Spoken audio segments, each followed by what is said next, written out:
Hey guys, Majeffries here, and welcome to episode 88 of You Don't Win Anything with Kids. I'm going to quickly tell you what's happened since the last episode, and then we're going to get down to business. Right. So we drew 0-0 with Accrington. It was a pretty disappointing match, really. Not a lot happened, really. Accrington were more on top in terms of shots and shots on target, and we just didn't play very well at all. That was with the brand new formation of the 4-4-2 with the two wide midfielders playing slightly advanced. Since then, I kept that formation against Forest Green, and you remember against Forest Green last season I couldn't beat them. This season I did. I beat them. I mean, it says 2-1, but it was actually quite a convincing scoreline in the end. Goals from Beckhold and Via, both of which were from open play. Really well played by the team. I don't think those match stats down the side there actually give a good representation of how well we played, because Forest Green didn't actually have that many chances in that game, and you also saw there was two serious injuries, one to McGregor and one to Beckhold. Thankfully they're both not serious injuries. I mean, they had to be taken off, which is why I consider them to be serious, but they're not out for weeks and months. So overall I think we got away with that one, really. And then the match after that we played Southend. Steve Morrison decided it was a good time to open his scoring account, and the way he did it was to score twice. First one was a ball played into him from Campbell, and he just flicked it over the keeper. And the second one was a cross from a standout player, who I will tell you about in a second, and he headed it past the keeper. We also had goals from Campbell, Tomlin, and a fantastic last-minute fifth goal from Delamont, where, again, our standout player, who I will mention in a second, was running through the middle, got taken out. Apparently it was a fair challenge, but I dispute that claim. But Delamont picked the ball up, ran into the left channel and just thumped it, left foot shot, right into the top right corner. Fantastic finish. And yeah, I was going to say about this standout player. Would you believe it? Robert Grant, he had a match rating of 8.7, and he just played sensationally well in that last game. I had him playing as a right attacking midfielder, and he set up Campbell's goal. He set up... oops, there we go. He set up Campbell's goal. He set up Tomlin's goal. He set up Delamont's goal. It was him who was running through the middle. And he set up at least one of Morrison's goals. Sensational performance, and I'm tempted to put him in the team for the next match, which is against Colchester, which is actually today. Well, I say today, it's 1st September, and this is 1st of September. But in the meantime, we've got the small matter of transfer deadline day. So we're going to take part in that, because I like being interviewed on transfer deadline day, because it encourages me to loan players out, and it also encourages me to have a look at signing players. So we're going to do that. Important dates, not a lot going on. Oh, I did see something interesting there. So it might let me do. Right, training facilities are completed then, not the actual stadium. These are all the players who we've got out on loan. Quite a long list now, actually, and they're all at different places. There's no team on there the same. Interesting. So we've got teams like Salisbury, Hayes and Yedding, Lowestoft, Maidenhead, Solihull Motors, Oxford City, Leamington, Spa, Whitehawk, Brackley and Luton.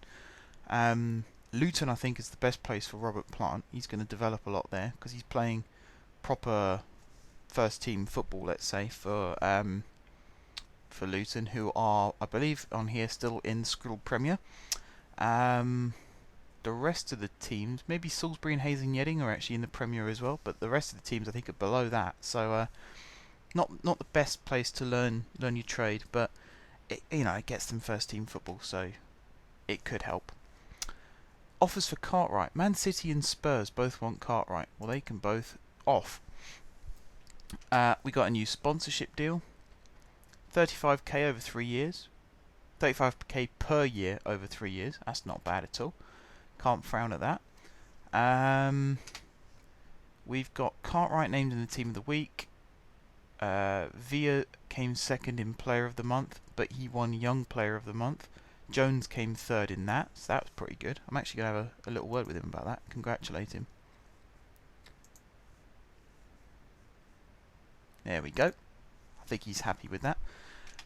Goal of the month, we didn't make it on the list. Nope, we didn't make it on the list. Stevie's on there though, so that's pretty good. But I won manager of the month. Unbeaten. 8-0 against Tranmere, 2-1 against Gillingham, 0-0 against Accrington, 2-1 against Forest Green, and 5-2 against Southend. You can't say fairer than that, I suppose. Performances like that, team performances like that, you deserve to win an award. So, yeah, I'm glad we did. I'm glad I did.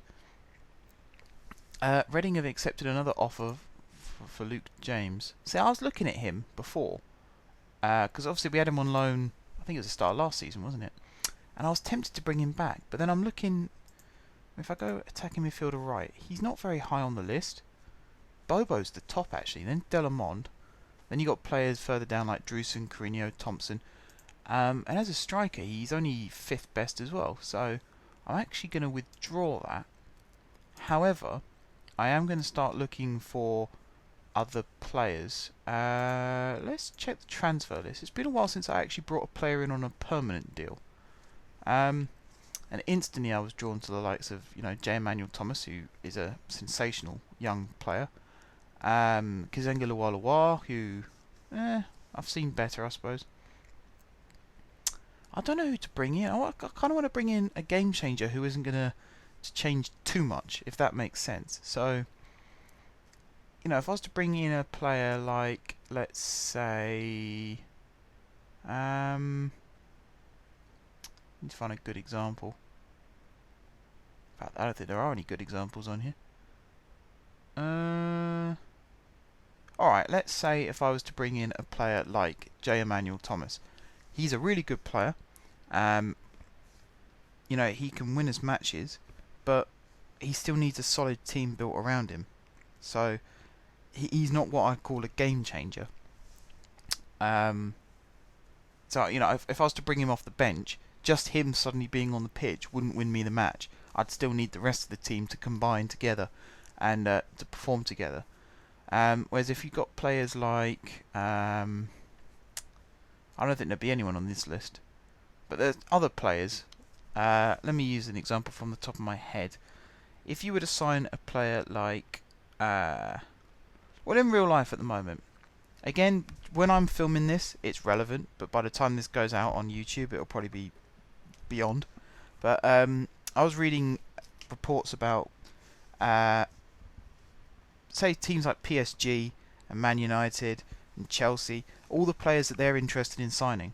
So as of today, Man United want to sign Mata from Chelsea. Chelsea want to sign Kurt Zouma from Saint Etienne, and PSG want to sign Cabaye from Newcastle. Now, out of those 3 signings, I'd say 2 of them are game changers. Mata is a game changer, and Cabaye is a game changer. Zouma, I don't know too much about. I know he's a good centre back, but centre backs aren't exactly game changers; they're game savers. Whereas a player like Cabaye, especially for Newcastle this season, the amount of times that he's just done a little bit of magic and changed the game in their favour. And Mata would probably do the same for Chelsea if Mourinho actually gave him a chance. But little things like that. And there's no players that I can see on this list who I would call game changers. They're all good players, don't get me wrong, but not one of them can come off the bench and make a difference. And that's kind of the type of player that I'm looking for. Someone who can actually, when you're losing, you can bring them on and hope that they turn the game round for you. I'm looking at players like Danny East here. He's not got good stats. On my FIFA career, if you guys watched my capture card test videos, I did my FIFA one with my Portsmouth team. Danny East is a really good right back, whereas on Football Manager he doesn't seem to be fully justified. It seems to be he's kind of like a fringe player, which is a bit harsh on him really, because I think he's a pretty good signing. I just can't see anyone here who I'd call a game changer. That's quite frustrating. I'm getting to the stage on this series now where I'm finding it more and more difficult to actually sign players, because my board want me to sign high profile players, and I want to sign high profile players, but I'm not going to spend £1 million on a player when I'm only in League 2, because that's unrealistic. And I said at the start that I wanted this to be a realistic series, and I hope that I actually keep that up throughout this. I'd say my first proper £1 million player won't be until I'm in the Championship, unless a really, really good offer comes around when I'm in League One, because that's kind of realistic, I suppose. But there's especially down this end. I mean, you got players like Peter Ramage. He's got Premier League experience, but he's not a game changer. It's really frustrating. Anthony Stokes, maybe. He's not. Yeah, he's worth a lot of money. Carl Reed, he's a good player, but again, we got enough players in that position. Yeah, I just can't see. Oh, Nikola Zigic. What's his wages like? 25 grand. That's too much. He'd be a really good target man, though. Yeah, I think we're going into the real deepest, darkest depths now, where there's just not really anyone. Maiga, again, pretty decent. A lot of money and a lot of wages. He's not worth that, in my opinion.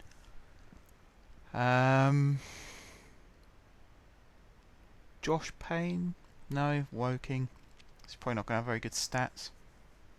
No, appalling stats. Yeah, I think transfer list is pretty much dead. We'll have a look at free agents again, though, because that's where I found Morrison. So, I mean, you got players like Nico Yanaris, who's actually a pretty good right back / centre midfielder. You got players like Devante Cole, who's ex Man United. Sam Byrne, who I believe is on loan at Stevenage for real at the moment, although there's no confirmation of that. He's 6'3", so he's pretty tall. He could be a good shout. And there's players like Grant Hall, centre back. Again, we got enough centre backs, and we kind of got enough strikers. Matt Smith, I'm guessing, yeah, Matt Smith, formerly of Leeds. Craig McHale Smith, another good shout. These are all, I mean, these are lower league game changers, but I'm being really pedantic now, because I want players who I can play this season, but can also build into the team for future seasons. So I could sign a player now. Like Morrison, he's there to see me through this season, but also prepare the squad for League One, because he's been there, kind of thing. You hope his experience, and especially the Premier League experience, will sort of spread around the team, so that by the time it actually comes around to us being promoted, the team's more ready than they would be if they'd gone into it blind. Kevin Doyle, he can be a game changer. Ryan Hall, Andy Drew. Oh, Matt Ball. Oh, he's still a free agent. Because I did release him. Of course I released him. And yeah, you can see he's still on the free agents list, so no one else obviously wants to sign him up. I think I've kind of ruined his career a little bit, so I gave him quite a lot of money. So he's probably expecting to be given the same amount of money from other teams, and that's just not going to happen. Miles Addison, again, I mentioned about him last season. I signed him on my Stevenage career, and he was pretty good. What Charlie Adams is this? No, it's not what I'm thinking of. I'll say because that's Charlie Adam. I was wondering if they'd spelt it wrong. Yeah, Miles Addison. He's a really good centre back. He can also play centre midfield, I think. I've not got him listed as it on here, but I think he can. So I'm surprised to see him on there. I had him on loan as well in my first season, way back in the Squirrel South. God, that was 2 seasons ago now. Can you believe it? We've gone through 2 whole seasons, won 2 leagues. Tim Ream, Bolton, maybe. João Teixeira. I don't know how you pronounce his name, but he's not got very good stats. Probably not. Enrique, nope. Ryan Taylor, no. Yeah, again, I don't need any of these players. Stephen Warnock, I'll scout him. I'll get a proper scout report on him, because as a backup left back, I can think of worse options.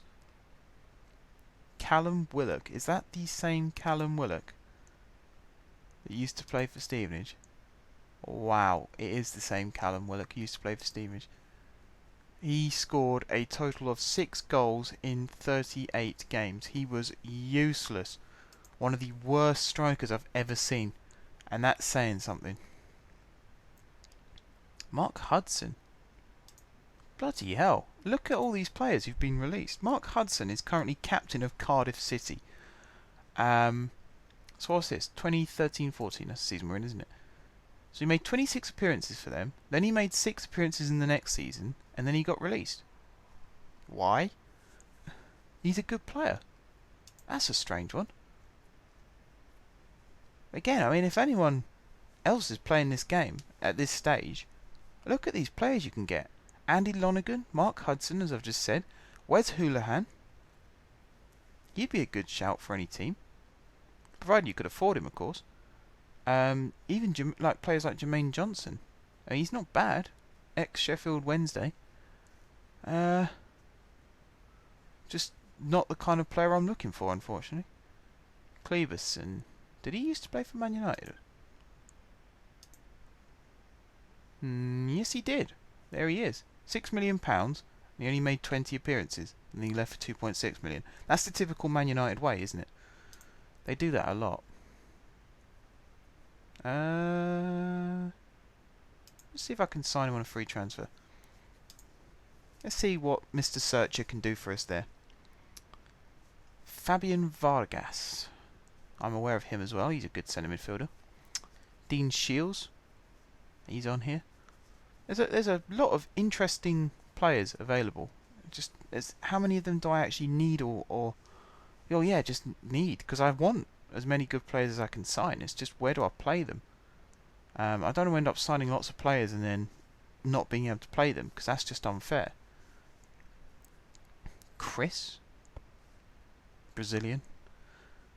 Junior Agogo. Tony Capaldi. I remember watching him play against, I think it was against Stevenage. I might have got him confused with someone else. I've probably got him confused with someone else. Joe Murphy. Liam Lawrence is on here. He's a good player. Or he was a good player in his time. Charlie Griffin, another Stevenage, ex-Stevenage player. Iron Skull, I think his nickname was. Again, Stevenage fans, you'll know why. Liam Lawrence, I'm tempted. I am tempted.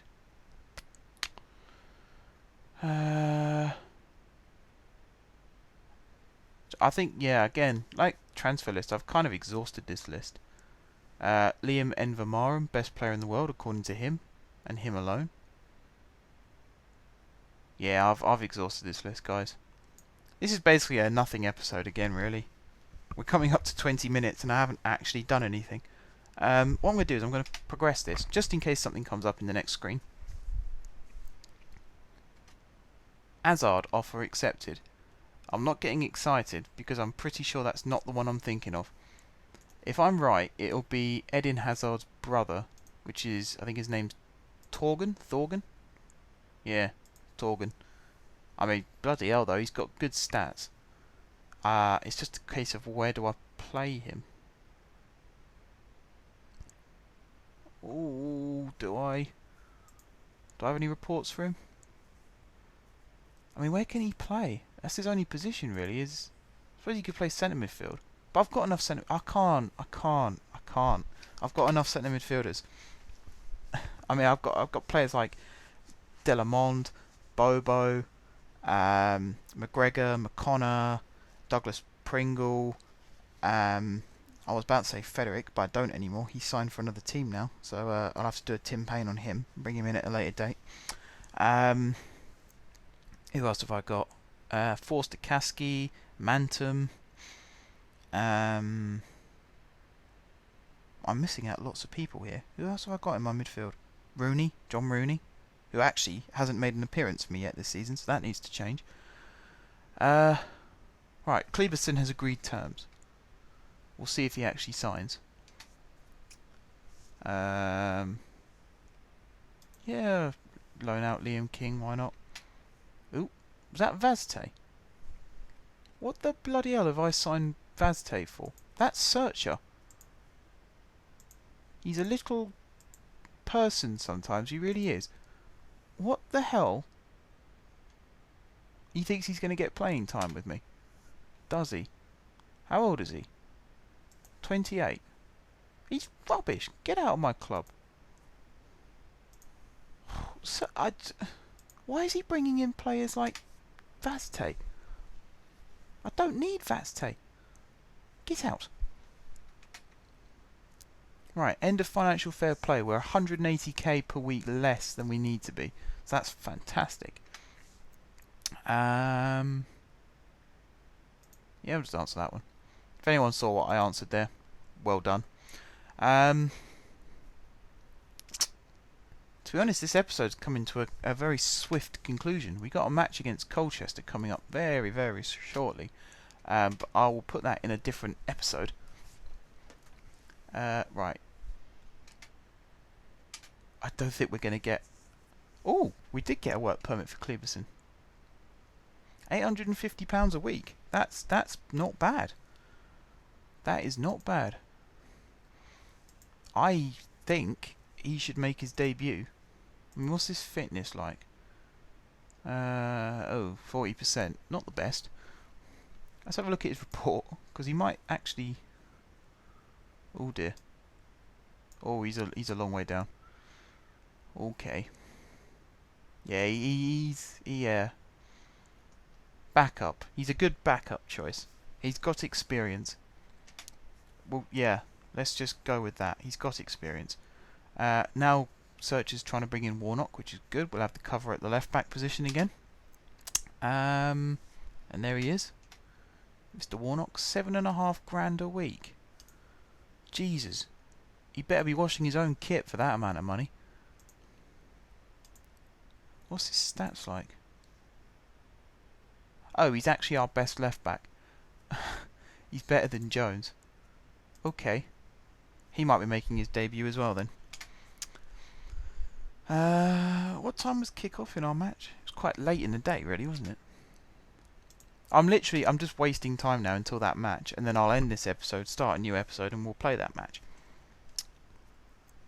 And this is going to be a very long episode. Credit to you guys if you managed to sit and watch every second of this.